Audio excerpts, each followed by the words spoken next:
நம்மள நிறைய பேர் அந்த எலிஃபன்ட் ஸ்டோரி மாதிரி தாங்க. அந்த ஸ்டோரி தெரியும்னு நினைக்கிறேன். தெரியாதவங்களுக்கு வாங்க சொல்றேன். அதுக்கு முன்னாடி நீங்க as a women motivation, healthy food, mind set, earning from home opportunities இதை பத்தி எல்லாம் தெரிஞ்சுக்கணும் அப்படின்னு நினைச்சீங்கன்னா என் பேஜை ஃபாலோ பண்ணிக்கோங்க. Better me before 2026 challenge day 10 of 60 days.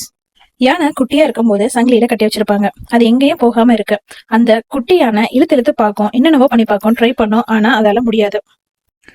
அது பெருசானதுக்கு அப்புறமும் அதால இழுக்க முடியாதுன்னு மைண்ட் செட்டுக்கு வந்துடும். சங்கிலே இல்லைனாலும் அது அந்த இடத்த விட்டு நகராது. அதுக்கு ட்ரை பண்ணவும் தோணாது. நம்மளும் அப்படிதான். 90s கிட்ஸா இருக்க நம்ம அம்மா பாட்டி காலத்துல எல்லாம் ஆப்பர்ச்சுனிட்டிஸ் எல்லாம் கிடையாது. அதனால வீடையும் அதை தாண்டின ரெஸ்பான்சிபிலிட்டிஸையும் அவங்க அதை பத்தி யோசிச்சதே கிடையாது. அவங்களுக்காகவும் வாழாம விட்டு இருந்திருக்காங்க. ஆனா நம்ம காலத்துல நம்ம படிச்சிருக்கோம், நம்ம காலம் மாறிடுச்சு, மைண்ட் அளவுல ஆப்பர்ச்சுனிட்டிஸ் இல்லைன்னா, கெரியர்ல கேப் வந்துருச்சு அப்படின்னா அதை தாண்டி நம்மளால வேலைக்கு போனாக்கா சேலரி கம்மியா இருக்கும் அப்படின்ற அந்த சர்க்கிள்குள்ளேயே மாட்டிட்டு இருக்கோம். பட் அந்த யானை மாதிரி தான் நிறைய ஆப்பர்ச்சுனிட்டிஸ் இருந்தாலுமே நம்ம ட்ரை பண்ணாமலே இருந்திருப்போம். நானும் அப்படிதான் இருந்தேன். பட் உங்களுக்கான ஆப்பர்ச்சுனிட்டிஸை தேடுங்க அண்ட் ஏர்ன் பண்ண ஸ்டார்ட் பண்ணுங்க. உங்களுக்கு பிடிச்ச இடத்துக்கு போய் எக்ஸ்ப்ளோர் பண்ணுங்க. அண்ட் லாஸ்டா கொஞ்சம் நமக்காகவும் வாழணும். Why? Because you can't pour from an empty cup.